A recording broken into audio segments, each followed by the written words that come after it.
자, 이번 시간은 JSP에서 클래스와 객체, 메소드에 대해서 알아보도록 하겠습니다. JSP는 자바를 기반으로 한 서버 페이지입니다. 이 자바 언어는 객체 지향 언어로 여러분들이 예전에 객체 지향 프로그래밍 시간에 내용들을 배우신 바 있습니다. 즉 C# 언어에서 객체 지향 언어에 대한 여러 가지 특징들에 대해서 공부하신 걸로 알고 있습니다. 이 시간에는 그 객체 지향 언어에서 가장 중요시하고 있는 클래스와 객체와 메소드에 대해서 여러분들하고 다시 한번 복습을 해보도록 하겠습니다. 일반적으로 객체는 현실 세계에 존재하는 서로 구별되는 구체적인 대상입니다. 클래스는 유사한 객체들의 그룹을 의미하며 각각의 객체들을 구별하기 위해서 속성과 메소드로 구성되어 있습니다. 이때 속성은 객체의 고유한 성질을 의미하며 메소드는 그와 같은 객체를 동적으로 행위할 수 있는 기술을 의미하고 있습니다. 자, 그러면 클래스 인스턴스라는 얘기가 바로 뭐냐? 그것이 바로 객체입니다. 즉, 객체는 인스턴스다라고 하는 의미를 갖고 있습니다. 따라서 각각의 코드를 작성하실 때 아래에 박스에 보시게 되면 앞에 객체 참조 변수명을 선언하게 되어 있고 그 변수명에 대한 클래스 타입을 앞에다가 선언하게 되어 있습니다.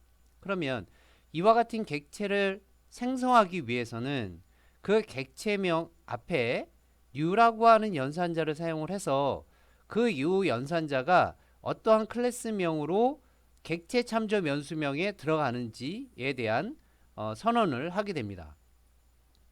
자, 그러면 클래스명에다가 객체 참조 변수명을 이렇게 한꺼번에 쓰실 수도 있는데 쓸 때는 클래스명 그 다음에 그 클래스명에 해당되어지는 객체 참조 변수명 그리고 new 클래스명을 써주게 되면 객체 선언 및 생성을 한 번에 선언해서 사용하실 수가 있습니다. 이번 시간은 예제를 통해서 앞에서 배우셨던 클래스와 객체와 메소드에 대해서 알아보도록 하겠습니다. 기본적으로 클래스를 선언하게 되면 그 클래스 안에서는 세 가지 요소가 같이 정의되어야 합니다. 그중 첫 번째가 클래스의 생성자, 그리고 메소드, 그리고 그 클래스를 생성하기 위한 필드들이 선언이 되어야 합니다. 따라서 지금 예제에서 보시게 되면 12번 라인에 클래스를 선언했고 17번 라인에 생성자 즉 클래스에 선언되어 있는 필드들 즉 string, account, 번호 15번 라인에 밸런스라고 하는 잔액 변수 얘네 이 두 가지에 대한 초기화를 시켜주기 위해서는 생성자를 17번 라인처럼 해주셔야지만 그 안에 있는 필드에 대해서 초기화를 시킬 수 있고요. 그 다음으로 이와 같은 객체를 행위로 동작으로 처리하기 위한 기법이 21번에 나와 있는 메소드입니다.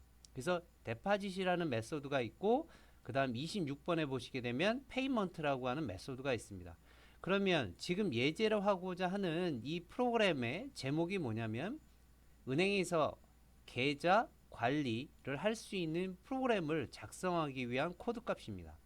이 코드는 JSP로 구축이 되어 있고 여러분들이 실제 JSP를 이용을 해서 코드를 작성을 하시게 되면 쉽게 계좌 관리를 어떤 식으로 어떻게 디스플레이 하는지에 대한 예를 보실 수가 있습니다.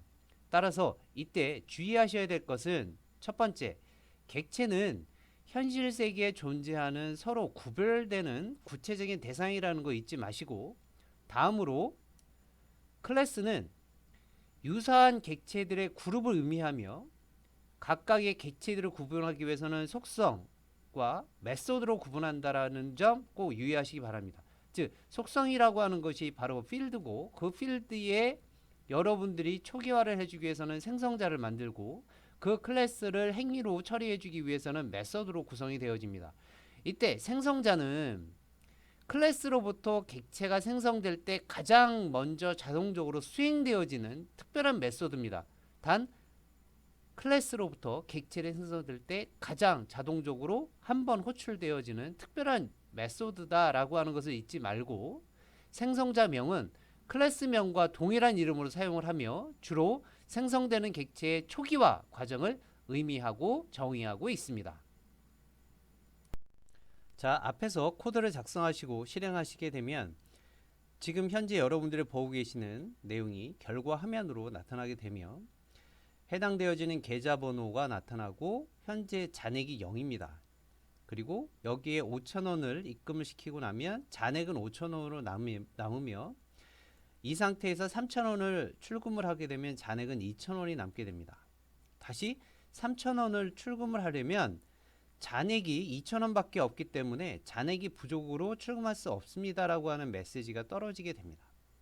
따라서 여러분들이 앞에서 보셨던 코드를 직접 작성하고 실습하셔서 다음과 같은 결과 화면으로 나오시게 처리해 주시면 되겠으며, 과제는 지금 현재는 계좌번호와 잔액이 그냥 초기화로 해서 코드에다가 직접 입력을 주셨습니다.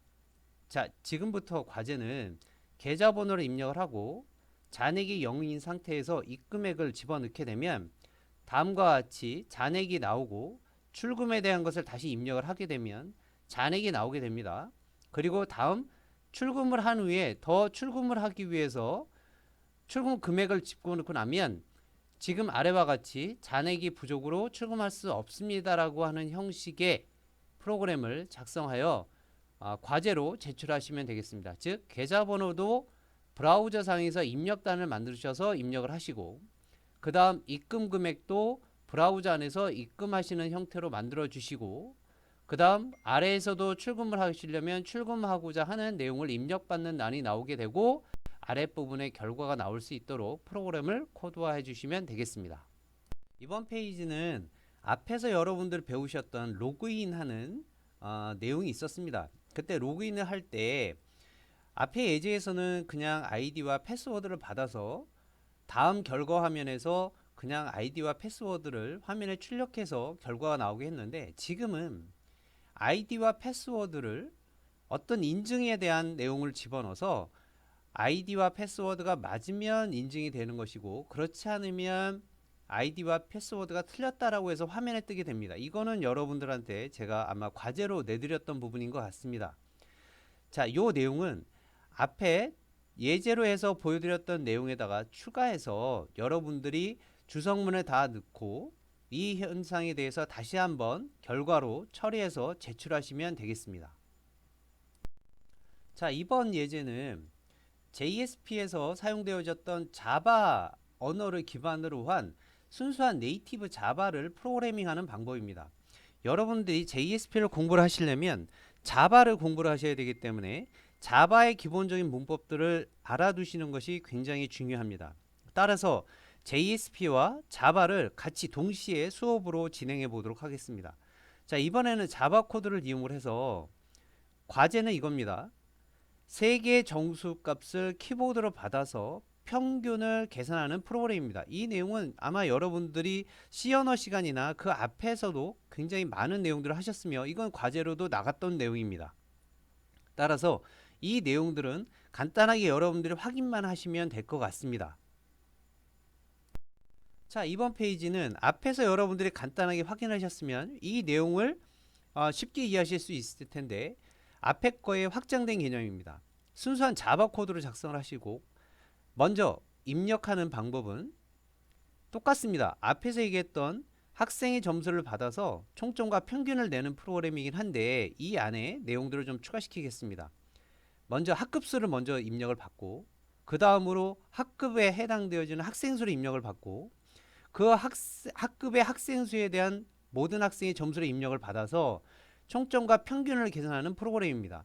아마 이거 역시도 C 언어 시간에 여러분들이 계속 하셨던 내용들이라 그리 어려운 내용은 아니겠습니다. 다만 주의하셔야 될 것은 지금 우리가 하려는 요 내용은 배열을 이용해야 되는데, 배열을 이용할 때 1차원 배열이 아니라 2차원 배열로 여러분들이 작성하셔서 주성문을 몽땅 처리하시고 결과값을 출력하셔서 과제로 제출하시면 되겠습니다.